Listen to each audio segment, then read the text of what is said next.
자, 오늘은 지난 시간에는 우리가 영국의 산업혁명 직후에 인클로저 운동으로 인해서 부르주아의 초상화가 새로 만들어졌던 게인즈 버러의 작품을 봤었고, 그리고 선생님이 너무너무 사랑하는 호가스라는 사회 풍자 작가가 만들었던 그 스토리를 가지고 얘기를 했었죠. 맞나요? 네. 이제는 프랑스 혁명으로 다시 돌아갑니다. 프랑스 혁명을 기준으로 신고전주의 작품부터 설명을 할게요. 기억나 실존주의밖에 없어.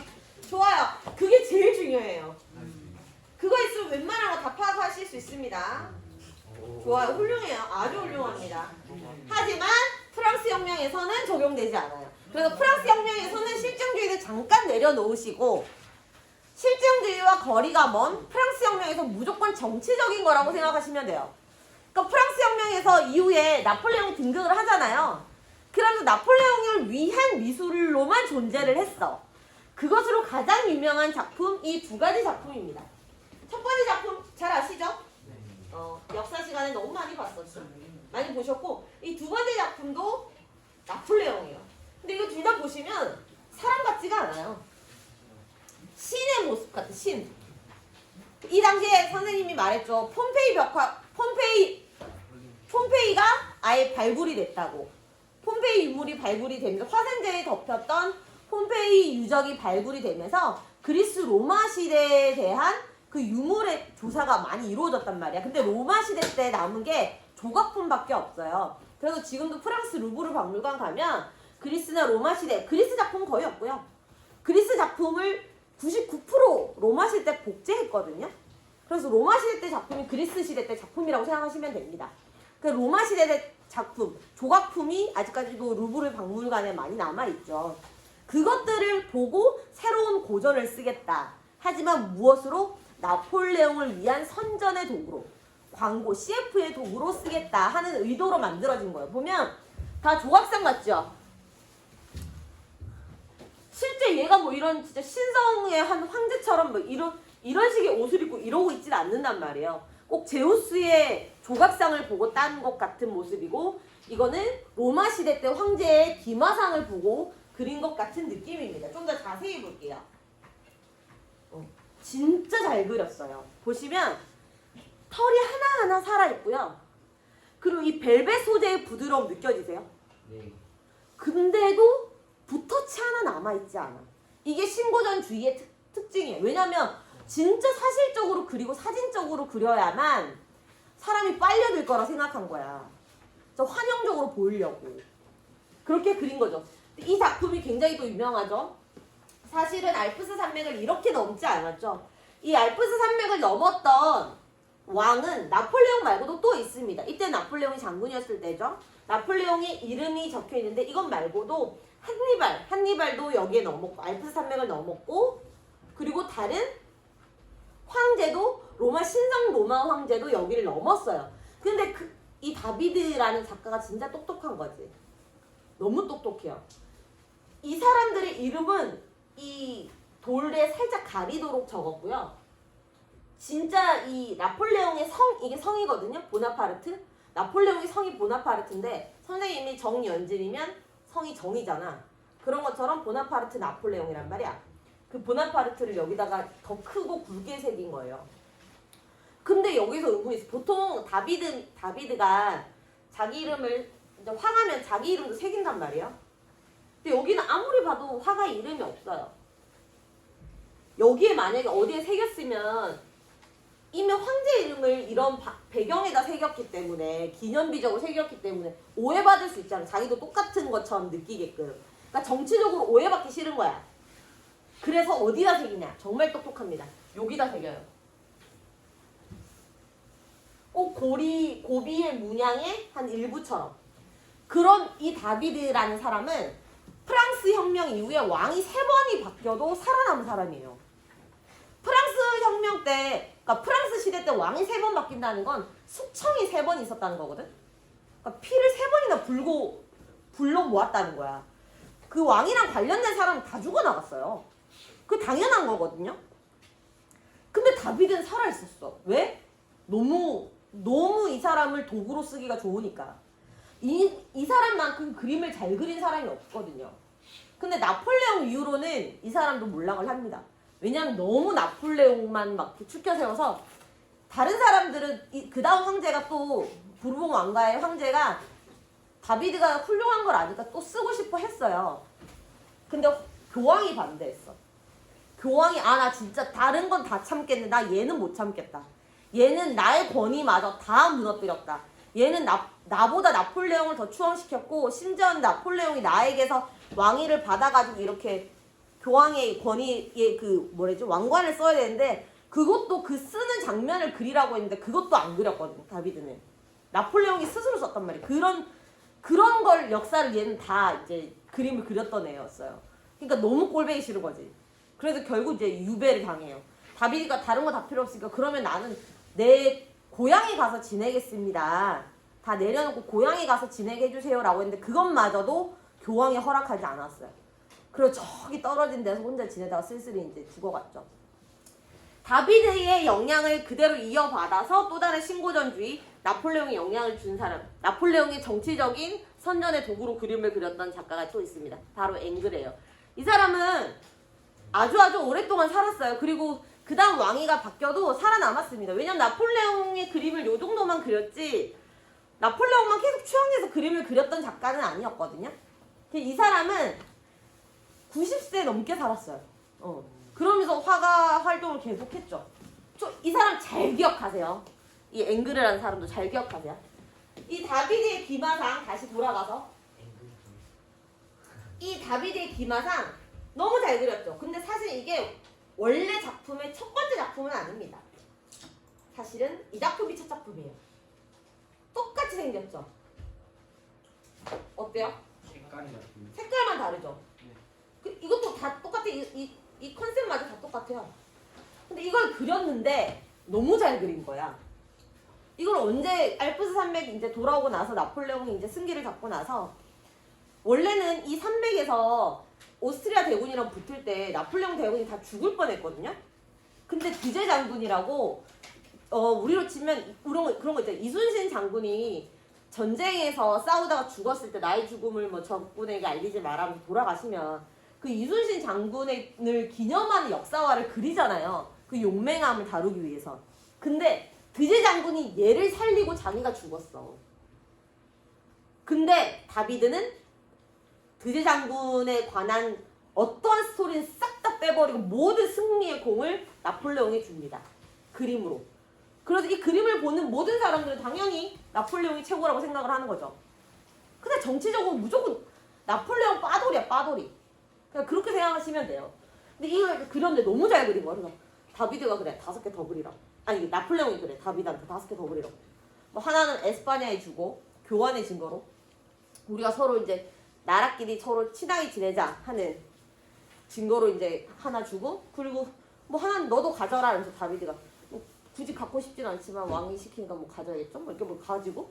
근데 이제 이 작품이 유명한 이유는 열심히 그리고 자기를 진짜 칭송했다는 그런 마음을 나폴레옹이 느껴서 이 사람만을 위해서 이 사람을 위해 주기 위해서 상을 하나 만들어요. 지금으로 치면 대통령상을 만드는 거죠.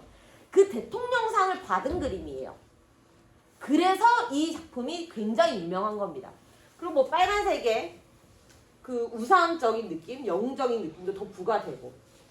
자, 이렇게 나폴레옹을 위해서 그림을 그리고 있는 국내에서의 작품이죠.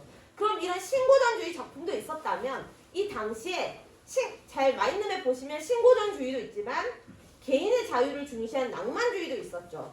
그럼 낭만주의적인 작품도 좀 볼게요. 그러니까 이 얘기해야 된다. 사실은 다비드가 이렇게 갔단 말이야. 알프스 산맥을 건널 때 다비드가 아니라 나폴레옹이 알프스 산맥을 건널 때 이렇게 건너진 않았겠죠.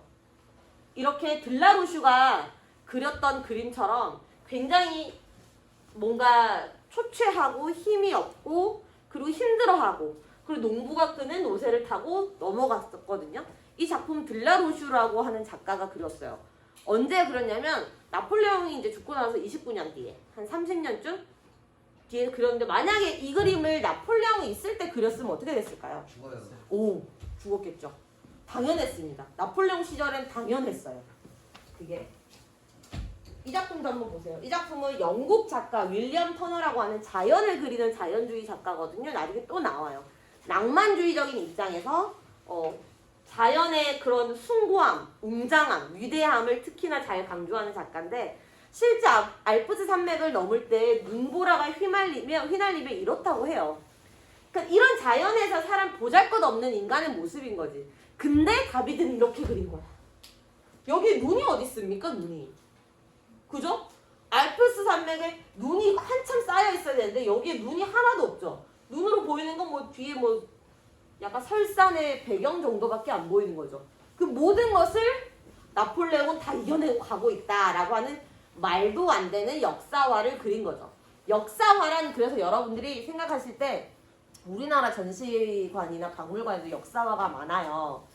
근데 그때도 보실 때마다 여러분들이 역사화를 진짜 사실적인 역사화라고 절대 생각하시면 안 돼요. 역사화는 아무래도 영웅을 중심으로 많이 제작되거든요.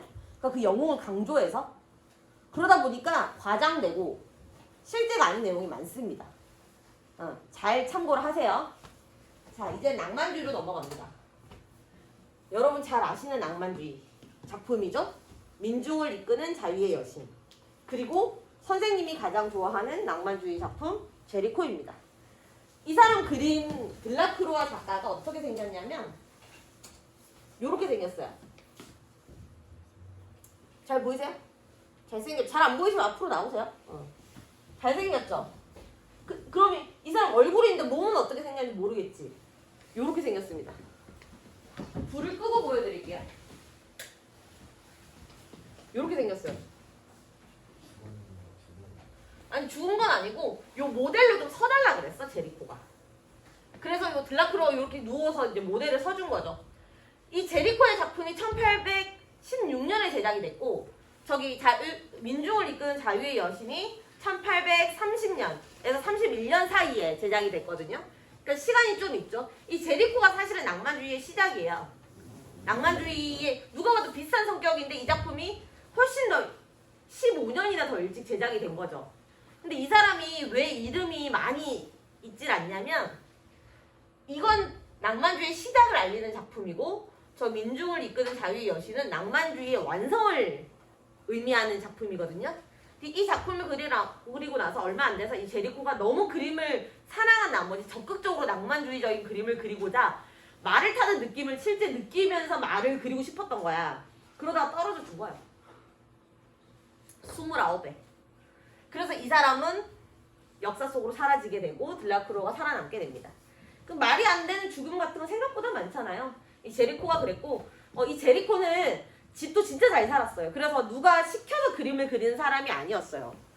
굉장히 그냥 자기가 그리고 싶지 않은 걸 그려서 어떤 그림까지 그리냐면 정신병자도 그립니다. 그래서 굉장히 욕을 많이 먹었어요. 그 당시에 사회의 사각지대에 있는 사람들. 아무도 관심을 주지 않는 정신병자를 그리는 화가였던 거죠. 술에 찌든 사람, 그리고 아픈 사람, 뭐 이런 사람들. 정치적으로나 어떤 가치가 있는 사람이 아니라 아무도 가치 없다고 생각하는 사람들을 이 사람은 그립니다.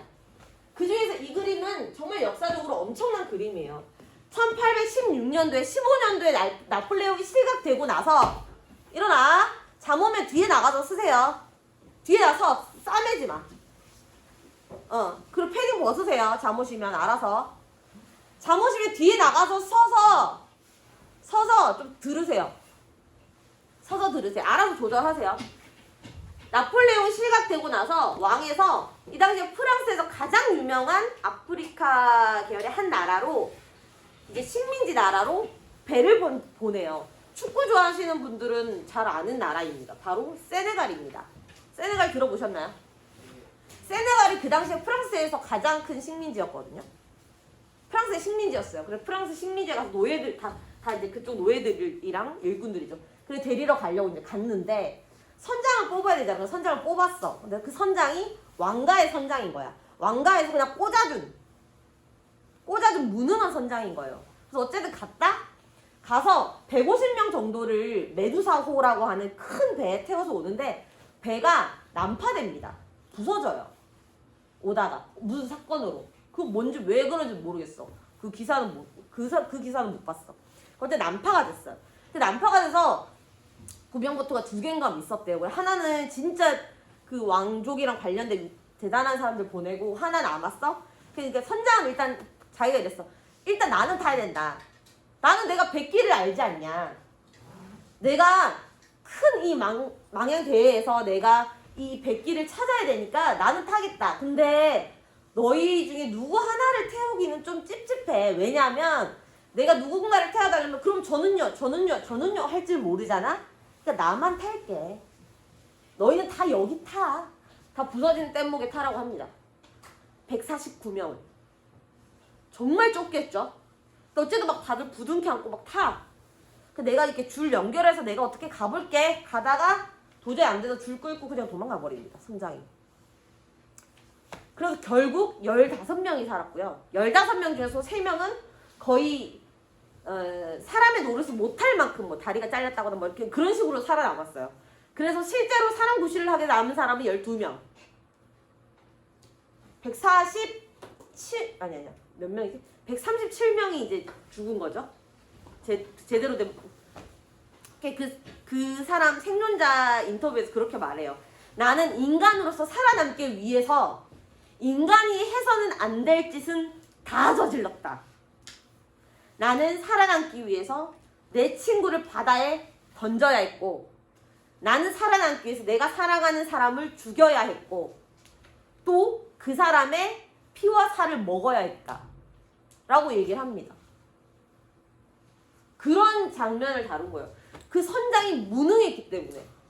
나폴레옹이 실각되고 나서 왕가가 자리를 잡자마자 그런 일이 일어나요. 그래서 그걸 고발하려고 제리코가 자기가 그리고 싶은 그림을 그렸는데, 이 그림을 잘 보시면 과장한 것처럼 보이지만 사실은 이 그림을 그리기 위해서 그 사건이 터지자마자 제리코는 한 명 한 명 다 인터뷰해요. 한 명 한 명 다 인터뷰하고요. 한 명 한 명 다 찾아다니면서 시체 조사 다 합니다. 어떻게 죽였는지, 어디에 상처가 났는지도 조사했다 그래요. 그래서 상처까지 최대한 그리려고 그랬대.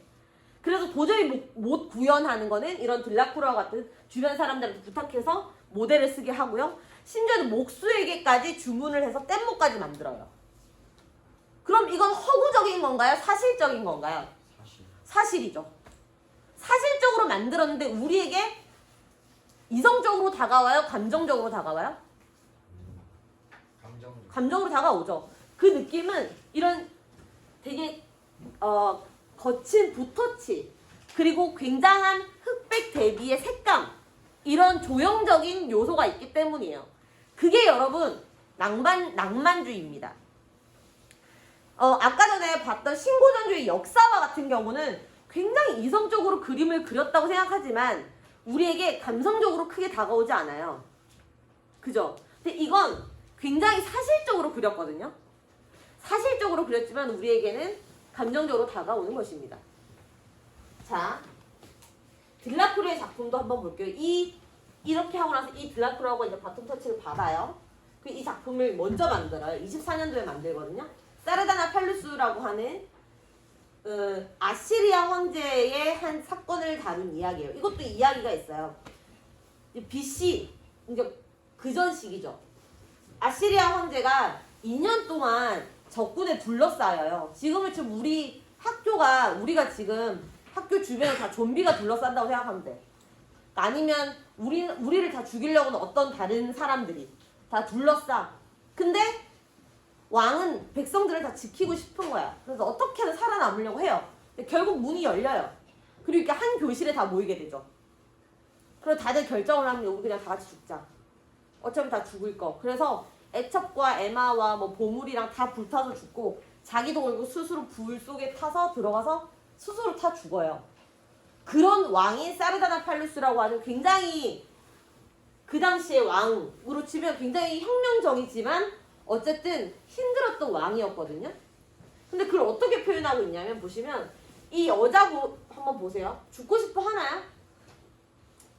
그렇게 안 느껴지죠? 억지로 죽이는 거 맞죠?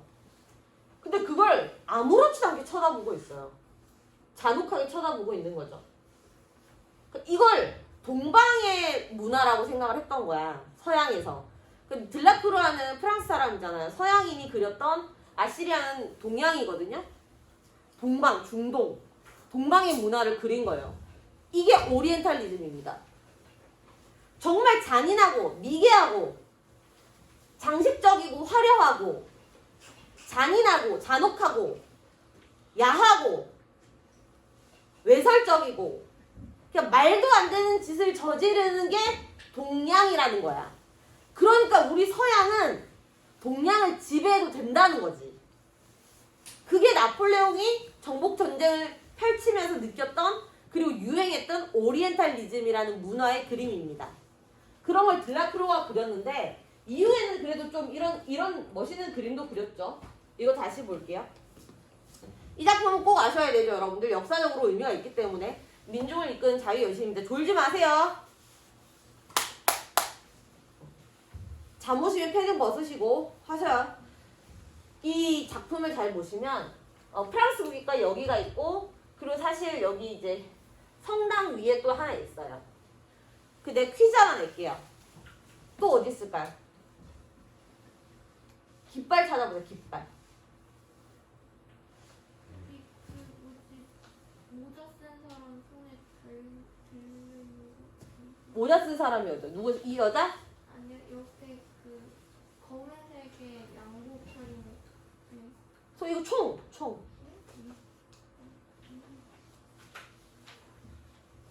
어디 있을까요?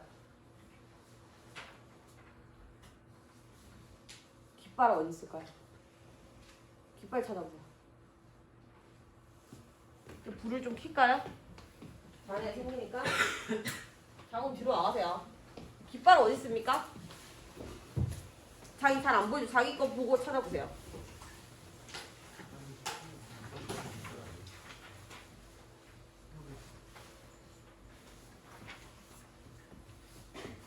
깃발 어디 있을까요? 옷이 깃발인 거죠. 어디? 저 여자. 이 여자? 네, 옷이 깃발인 거죠. 이 여자가 깃발이라고? 네. 색깔을 잘 생각하세요. 프랑스 깃발, 이 프랑스 국기 깃발 어디 있어요? 파란 색깔. 또. 파란색 저기 여자 옷 옆에 있고 이거 맞아요? 여러분 본 거 맞습니까 이거? 이거 맞아요? 네. 맞아요. 이게 깃발이에요. 이 사람이 프랑스 깃발을 의미해요. 그래서 이 프랑스 깃발이 누구를 보고 있어요? 누구를 보고 있어요? 여자를 보고 있죠. 이 제목이 뭐야? 자유의 여신이지. 여신을 보고 있는 거야. 근데 이 여자는 굳이 왜 가슴을 벗겼어요? 막 이런단 말이야. 근데 이거는 룰이야. 국룰이야. 국룰. 국룰인 게 여신은 원래 여신이라는 의미는 항상 아이를 낳고 엄마로서의 뭔가를 의미하기 때문에 가슴을 내놓거든요. 로마 시대 때 조각상을 보면 그 조각상이 그대로 이제 살아있는 거예요. 실제 밀로의 비너스 조각상이랑 똑같이 생겼고요. 그리고 신이 신발을 신고 다니는 거 본 적 없죠. 제우스든 무슨 헤라클러스든 뭐 다른 여신이든 신발 안 신잖아요. 그러니까 당연히 신발을 벗기는 거죠. 이걸 통해서 이 사람이 여신이구나 하는 건데 잘 보시면요. 이런 여신조차도 혁명 속에 뛰어드는 평범한 사람이라는 거예요. 그걸 어디서 강조했냐면 겨드랑이에 털을 그렸습니다. 겨드랑이에 털을 그려넣었어요. 지저분해 보이지만 그냥 자연스러운 여자의 모습이라는 거지. 그냥 사람이라는 거예요. 이 여자가 쓴 모자가 프러시안 모자라고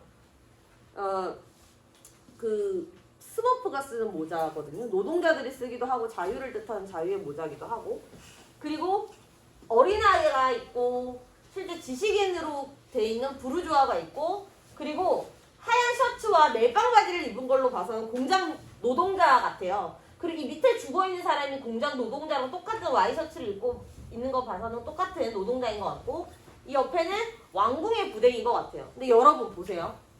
이 사람 왜 옷을 벗겨놨을까요? 왕궁의 부대이기 때문에 이 사람은 뭐 격식을 차려주려고 옷을 입히고 이러진 않았을 거 아니에요.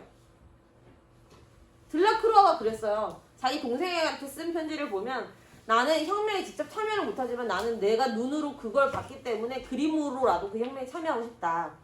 그러니까 그 혁명의 입장에 있는 건 맞아.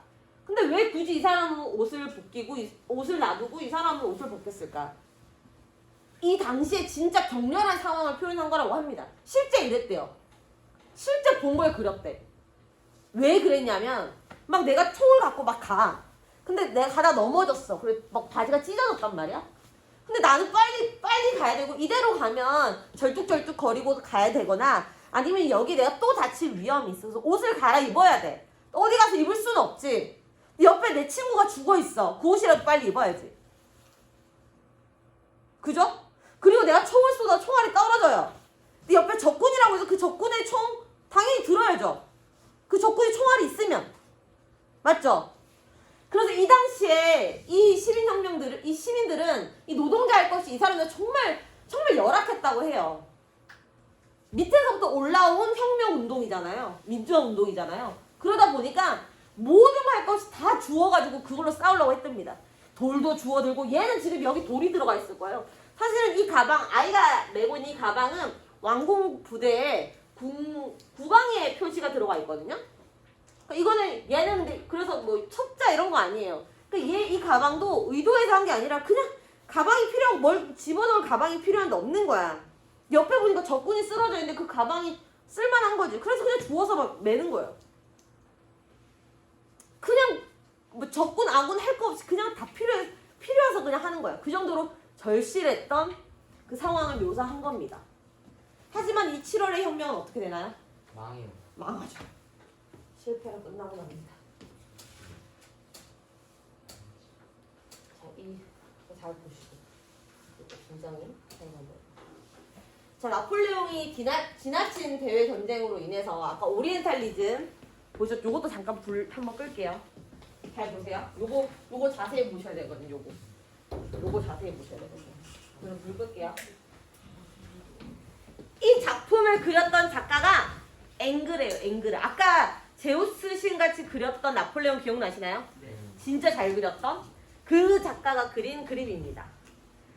이거 역시나 오리엔탈리즘을 보여줘요. 터키탕이라고 하는 주제고요. 이 앵그르가 그림을 그렸을 때 프랑스에 왔던 영국 대사가 말한 것도 아니고 영국 대사의 부인이 그냥 여담으로 살랑살랑 얘기한 걸 듣고 나서 상상해서 그린 그림이에요. 그러니까 실제 본 것도 아니야. 근데 굉장히 야하고 보면 여자 둘이 서로 가슴 만지고 있거든요. 동성애를 뜻하는 거죠. 터키에서는 이런 일들이 벌어지고 있어. 되게 뭔가 야하고 환상적이고 특이하지? 이게 동방이래. 하고 그린 거예요.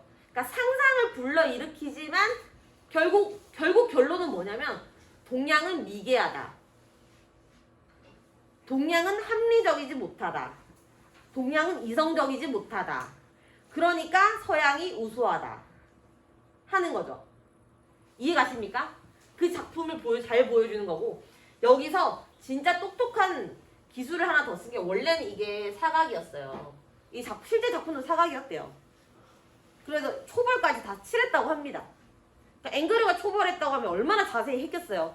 그 웬만큼 반 이상 완성을 한 거지? 했는데 뒤엎었대요. 다시 동그랗게. 왜 동그랗게 뒤엎었을까요? 왜 동그랗게 만들었을까요? 이렇게 네모나게 하면 여기 이 사람도 보일 수 있고 이 다리도 보일 수 있고 더 보일 수 있을 텐데 왜 굳이 동그랗게 만들었을까요? 물감을 쏟은 거죠. 그럴 수도 있겠지. 괜찮은데? 과정에서의 참신합니다. 또 일부러 이렇게 했다 그래. 사람의 눈에서 보인 것처럼 연출을 따라. 사람의 눈에서 비슷해요.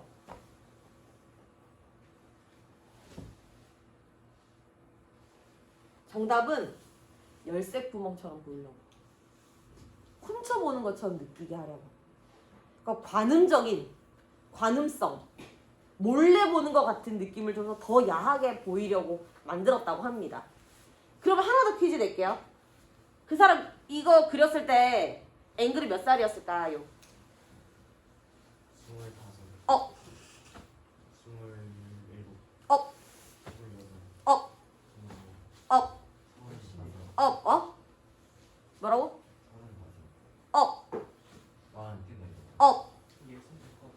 몇 살? 예순. 업. 예순이 몇이지? 60. 80. 업. 90. 다운. 85. 업. 87. 정답. 87살에 이걸 그렸대요. 이 사람 대단한 할배지 않습니까? 근데 거기다 이 동그랗게 해가지고 관음증까지 다 만들어서 이쪽으로 진짜 머리가 잘 돌아가는 화가인 거죠. 그리고 똑같은 누드상이 하나도 없대.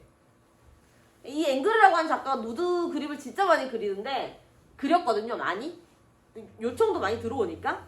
근데 여신을 그림 많이 진짜 그렸는데 이거는 여신을 그린 게 아니죠. 실제 동방에 있는 여신들을 그린 게 아니라 여자들이 있는 목욕탕을 그린 거죠. 보통 서양에서 여자의 누드를 그리는 건 여신밖에 없거든요. 여신밖에 없어요. 일부러 여신만 그리는데 동방의 모습을 한 일반인의 누드를 그림으로써 더 천박하게 만든 거죠. 안타까운 그림이죠.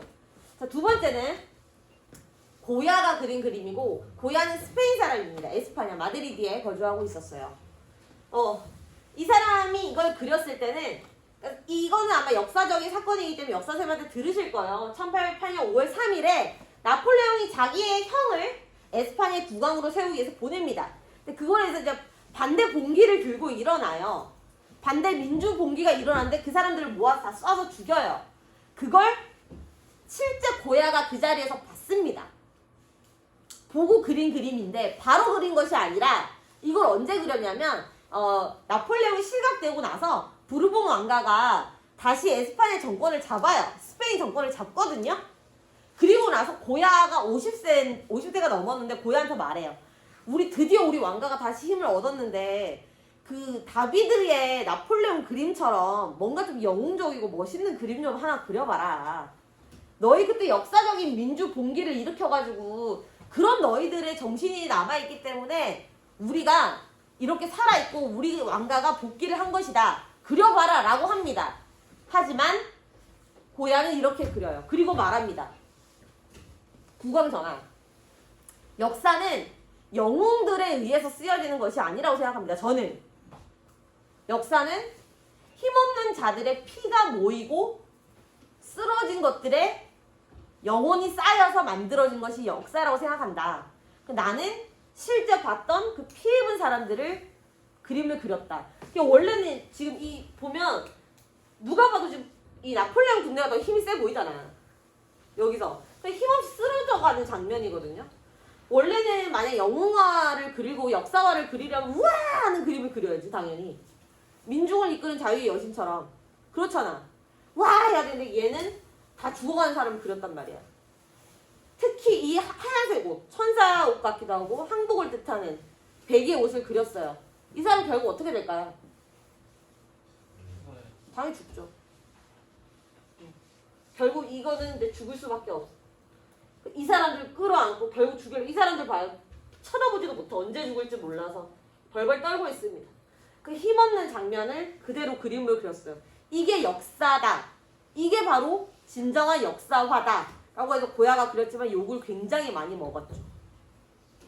자, 이렇게 해서 나폴레옹의 국내 정세를 다뤘던 그림, 나폴레옹을 추앙하는 그림, 그리고 나폴레옹 때문에 피해를 입었던 나라를 바라봤던 새로운 낭만주의적 시각의 그림, 그리고 프랑스에서의 낭만주의 그림, 그리고 나폴레옹 때문에 오리엔탈리즘의 문화가 퍼지게 된 그 계기를 표현한 그림까지 봤습니다. 그 다음 시간에는 이제 산업혁명, 도시화가 미치는 영향을 중심으로 우리가 얘기를 할 건데, 그러려면 잠깐 이 설명을 드려야 돼요. 다시 여러분 그 맥락 마인드맵 그린 거 옆에 참고를 하시면 되고, 자 이거 잠깐 알고 넘어가셔야 돼요. 이거 보세요. 이거 꼭 알고 넘어가셔야 돼요. 앞에 봐. 앞에 봐. 앞에 보세요. 그냥 너희가 계속 대답을 하면 돼. 봐봐. 일단 산업혁명이 됐어. 과학이 발전했다는 거야. 과학이 발전하면 기술이 바뀌죠. 네. 기술이 발전하면 표현 방식이 달라져요. 예를 들어서 카메라, 그리고 과학적인 시각, 아까 뭐만 기억한다고? 실질주의. 실증주의적인 시각. 이제 실증주의 나와요. 실증주의적인 시각의 표현 방식이 나오기 시작합니다. 그러니까 환상이나 상상에서 그리는 그림이 아니라는 거야. 아까 프랑스 혁명을 중심으로 신고전주의든 낭만주의든 어쨌든 낭만주의는 계속 인터뷰하고 뭔가 다 만들었지만 신고전주의 작품 보면 다 영웅화시키기 위해서 상상해서 그렸잖아요. 나폴레옹을. 그런 게 아니라는 거지. 이제 과학적인 이론을 바탕으로 실증주의가 나온다는 거예요. 그리고 두 번째, 도시화가 된다 그랬죠. 도시가 만들어집니다. 산업혁명에 의해서. 그럼 도시가 생기면 도시에 새로운 문화가 생겨요. 새로운 문화. 새로운 문화가 생기면 또 다른 문화를 그리워할 수 있어. 도시 문화가 생기기도 하고 자연을 그리워하는 사람도 생기죠. 즉 눈에 보이는 것들이 달라지기 때문에 그리는 소재가 바뀌어요. 맞아요? 그리는 소재가 바뀝니다. 마지막 실증주의부터 시작을 해서 아까 프랑스 혁명부터 시작해서 개인의 자유가 중시된다 그랬잖아요. 개인의 자유. 개인의 자유가 중요하다는 건 뭐냐면 작가가 중요해졌다는 거예요. 작가의 생각이 중요해졌다는 거야. 작가가 어떤 마인드를 가지고 실증주의적인 마음이든 뭐 낭만주의적인 마인드든 어떤 마인드를 가지고 어떤 표현 방식을 써서 어떤 소재로 그리느냐 하는 것이 다 바뀌었다는 소리예요. 산업혁명 때문에. 이해가십니까? 도시화 때문에 보이는 것이 바뀌니까 그려지는 소재가 바뀌었고요. 맞지? 보이는 게 바뀌니까. 통영이 바뀌었으니까 그리는 소재가 다 바뀌었죠. 그리고 왕이 중요한 게 아니라 다른 것들이 중요해졌으니까 다른 그려야 되는 것들이 많아졌잖아. 원래는 왕이 중요하니까 왕이나 귀족만 그렸는데 그거 말고도 중요한 것들이 많아졌단 말이야. 그러니까 그리는 소재나 주제가 바뀌었다는 거지. 많아졌다는 거예요. 그리고 자유 때문에 작가의 생각이 중요해졌다. 작가의 선택이 중요해졌다는 거고 과학 기술이 발전되면서 표현 방식조차 바뀌었습니다.